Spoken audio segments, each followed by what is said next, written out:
Hola mi gente, mi nombre es Isidro y estás en Energizando. El día de hoy vamos a tener la continuación acerca del video de Chernobyl. Espero que les guste. Comenzamos.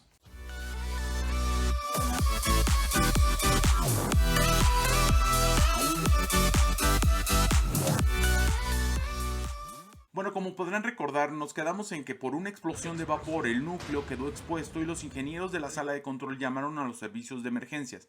Los departamentos de bomberos internos de Chernobyl, Pripyat y Kiev respondieron de inmediato a los incendios. Estos valientes hombres fueron los más afectados por el accidente.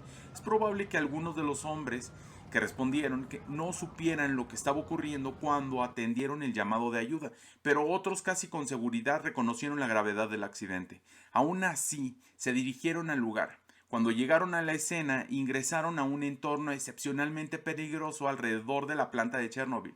Además de los incendios y escombros evidentes, existía un peligro mucho mayor, en forma de emisiones radioactivas descontroladas. Grandes cantidades de radiación emanaban de los fragmentos de combustible y material del núcleo dispersos en la zona, y más se filtraban desde los agujeros abiertos en el costado del reactor. Alrededor de las 5 a.m., el comité ejecutivo de Pripyat se reunió para ser informado de lo ocurrido en Chernobyl. Sin embargo, se les dijo que había explotado un tanque y que todo estaba bajo control. Esas declaraciones eran debido a que se realizaron mediciones con un contador Geiger y marcaba que solo habían 3.6 Roentgens por hora. El problema era que el contador que usaron solo podía medir 3.6. Cuando usaron un dispositivo de 1000 Roentgens se quemó, y cuando por fin consiguieron la lectura, midieron 15.000 Roentgens. Para poder gestionar y tratar de resolver de la mejor manera, se mandó llamar a Valery Legasov, quien era un químico destacado de la Unión Soviética y en el momento del accidente era el primer subdirector del Instituto Kurchatov, uno de los principales centros de investigación nuclear de la Unión Soviética. Fue enviado a la planta nuclear de Chernobyl al día siguiente del desastre para evaluar la situación y coordinar los esfuerzos para contener la radiación y evitar más daños. Durante estas primeras horas tras la explosión, un total de 28 personas murieron como resultado directo de su trabajo de emergencias en el sitio de Chernobyl. Dos miembros del personal de la planta murieron por quemaduras o al ser golpeados por escombros que caían. Los otros 26 murieron en las siguientes semanas debido a la exposición a la radiación que habían recibido luchando contra los incendios o brindando atención médica a los heridos en el accidente. Más de 200.000 habitantes locales fueron reubicados eventualmente debido a la contaminación liberada por la planta. Una cantidad significativa de la radiación se liberó en forma de gas de yodo. El yodo se concentra en la glándula tiroides. Para 2005 se habían identificado más de 5.000 casos de cáncer de tiroides en residentes que eran niños o adolescentes en el momento del accidente de Chernobyl. La alta dosis de radiación proveniente del yodo radioactivo junto con el rápido crecimiento celular en tiroides en desarrollo hacía que los jóvenes fueran especialmente susceptibles a los cánceres de tiroides. Es por esta razón exacta que la Comisión Reguladora Nuclear de los Estados Unidos almacena cientos de miles de dosis de yodos en los Estados Unidos. Saturar la tiroides con yodo no radioactivo inmediatamente después de un accidente puede evitar que el cuerpo incorpore yodo radioactivo. Con suerte, el yodo profiláctico saturará la tiroides en las víctimas expuestas, evitando que incorporen yodo radioactivo en su cuerpo y reduciendo significativamente su riesgo de cáncer. A pesar de que el accidente de Chernobyl ocurrió el 26 de abril de 1986, el gobierno soviético no hizo un anuncio público hasta el 28 de abril. Fue Suecia quien primero detectó un aumento en los niveles de radiación y presionó por respuestas. La mañana del 28 de abril, trabajadores de la central nuclear en Forsmark, en Suecia, a unos 1.100 kilómetros de Chernobyl, detectaron partículas radioactivas en sus propias ropas, mientras entraban en la instalación, lo cual causó una alarma de contaminación. Inicialmente, se pensó que había una fuga en la propia planta de Forsmark, pero pronto se hizo evidente que la radiación provenía de otra parte. Las investigaciones revelaron que la radiación venía del sureste y después de descartar cualquier problema con las plantas nucleares suecas, se llegó a la conclusión de que la fuente tenía que ser la Unión Soviética. Los suecos preguntaron a la Unión Soviética si habían tenido un accidente nuclear, lo cual eventualmente forzó al gobierno soviético a admitir que se había producido una catástrofe en la planta de Chernobyl, sin llegar a dar ningún otro detalle. Estados Unidos también se dio cuenta gracias a sus satélites, los cuales detectaron el calor del incendio en la planta nuclear de Chernobyl poco después de que ocurriera la explosión inicial. Sin embargo, debido a la naturaleza cerrada del gobierno soviético en esos momentos, los detalles precisos de lo que estaba sucediendo no se hicieron evidentes de inmediato. La Unión Soviética inicialmente mantuvo silencio sobre el accidente y solo hizo una declaración pública después de que los países europeos comenzaron a detectar y cuestionar el aumento en los niveles de radiación. Por todo esto, el gobierno de la Unión Soviética se vio obligado a informar a su población. La agencia de noticias oficial TASS publicó un breve comunicado diciendo: ha ocurrido un accidente en la central nuclear de Chernobyl. Uno de los reactores nucleares fue dañado. Se están tomando medidas para eliminar la consecuencia del accidente.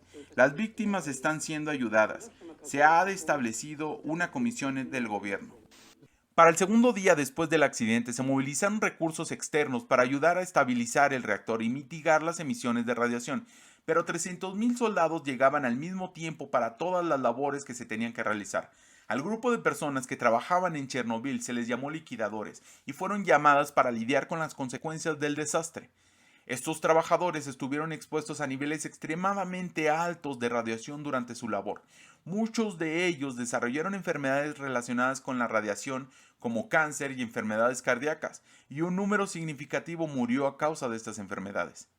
Se utilizaron helicópteros para arrojar material desde el aire sobre el reactor. Esto fue posible porque la explosión había arrancado el techo del edificio del reactor, dejando el reactor expuesto desde arriba. Los materiales arrojados incluían boro, plomo, dolomita y arena. El boro proporcionaba un material absorbente de neutrones para asegurar que el reactor se mantuviera subcrítico, un paso importante dado el desplazamiento a gran escala del combustible debido al accidente. El plomo proporcionaba un medio de absorber el calor y brindar protección contra la radiación. Con su bajo punto de fusión, el plomo también estaba destinado a derretirse y solidificarse nuevamente, creando una barrera sólida contra futuras emisiones de radiación. La dolomita y la arena tenían la intención de absorber el calor y evitar que el aire contribuyera a los incendios dentro del núcleo y proporcionar protección adicional contra la radiación. Los primeros arrojes desde helicópteros se realizaron en posiciones estacionarias, pero rápidamente quedó claro que los pilotos estaban expuestos a niveles significativos de radiación al estar tan cerca del reactor.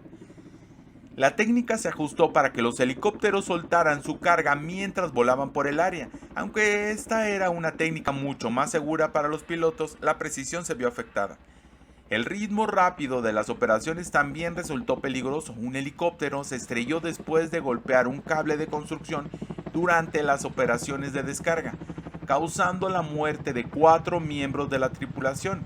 A pesar de los desafíos, al final de las operaciones de helicópteros el 2 de mayo, se habían arrojado casi 5.000 toneladas de material en la cavidad del reactor.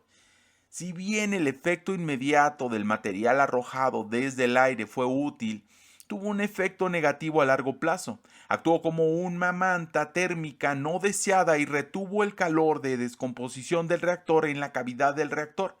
Se produjo un aumento repentino de las emisiones radioactivas en la segunda semana después del accidente, a medida que la temperatura del reactor aumentaba debido al calor de descomposición.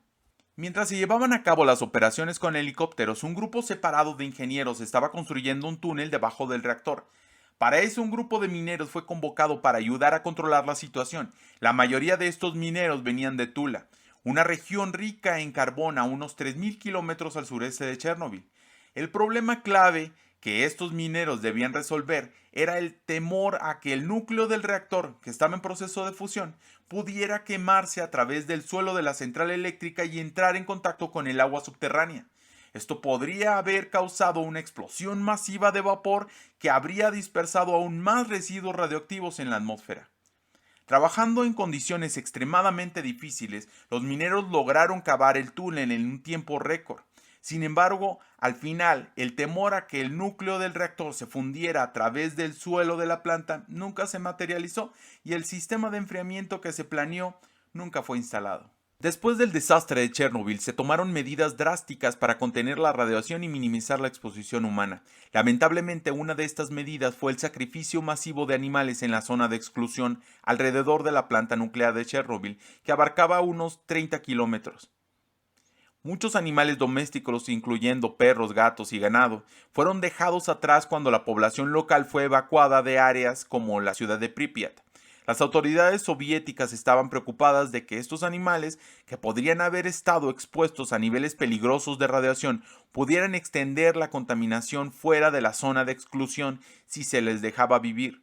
Como resultado, se desplegaron equipos de trabajadores, a veces conocidos como cazadores de liquidadores, para eliminar a los animales abandonados. Esta fue una tarea extremadamente desagradable y angustiante, pero se consideró necesaria dada la gravedad de la situación. Durante los siguientes 6 meses se construyó una cubierta alrededor del reactor. La construcción del sarcófago comenzó poco después del desastre. La operación fue peligrosa y difícil debido a los altos niveles de radiación en el sitio. Para minimizar la exposición de los trabajadores a la radiación, se prefabricaron grandes secciones del sarcófago fuera del sitio y luego se movieron para ensamblarse en su lugar. A pesar de estas precauciones, la construcción del sarcófago todavía requería que los trabajadores estuvieran en las cercanías de la planta dañada, y muchos de ellos recibieron dosis de radiación significativas. Como toda la construcción del sarcófago se realizó desde muy lejos, no había forma de verificar la estabilidad y fiabilidad de los avances, porque no había contacto directo con la zona de construcción. Aún así, el sarcófago se completó en noviembre de 1986, solo 7 meses después del accidente. Después del desastre de Chernobyl, la Unión Soviética llevó a cabo juicios contra aquellos que consideraban responsables de la catástrofe. Los juicios tuvieron lugar en 1987, aproximadamente un año después del desastre. Se culpó del accidente a varios empleados de alto nivel de la planta de Chernobyl y a funcionarios de la industria de energía nuclear soviética. Entre los más destacados estaban el director de la planta, Víctor Bryukhanov, el ingeniero en jefe, Nikolai Fomin, y su adjunto, Anatoly Dyatlov. Después de las investigaciones realizadas, se dieron cuenta de qué fue lo que llevó al reactor 4 de Chernobyl a un evento catastrófico para la humanidad. Punto número 1. Las varillas del reactor con punta de grafito, por ahorrar dinero.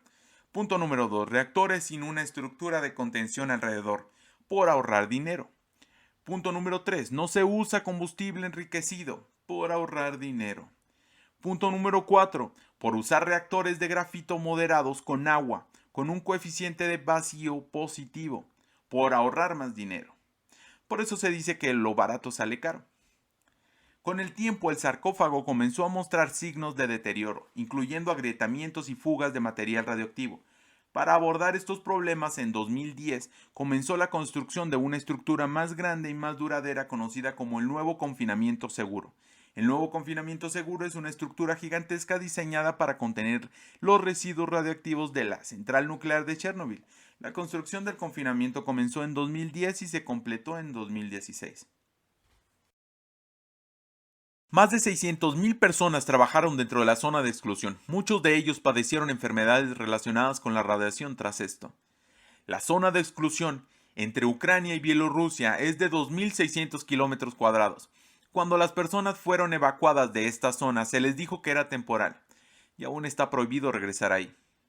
Mikhail Gorbachev, el líder de la Unión Soviética en ese entonces, declaró en el 2006 que el accidente de Chernobyl fue quizás la verdadera causa del colapso de la Unión Soviética. No podemos saber cuántas personas murieron por lo de Chernobyl, pero los investigadores han estimado que fue entre 4.000 y 93.000 muertos, aunque el número oficial soviético de víctimas es solo de 31 hasta la fecha. El desastre de Chernobyl sirve como un poderoso recordatorio de las responsabilidades que acompañan al uso de tecnologías poderosas y potencialmente peligrosas. A pesar de las lecciones aprendidas, sigue siendo esencial mantener la vigilancia y la diligencia para prevenir futuros desastres. Bueno, pues hasta aquí llegó el video de hoy. Espero que les haya gustado. Déjenme su like, suscríbanse y comenten. Y les recomiendo la serie de Chernobyl, que vieron algunos de los clips que tomé de esa serie. Y también la de la película de Oppenheimer que acaba de salir. Bueno, nos vemos en un próximo video. Bye.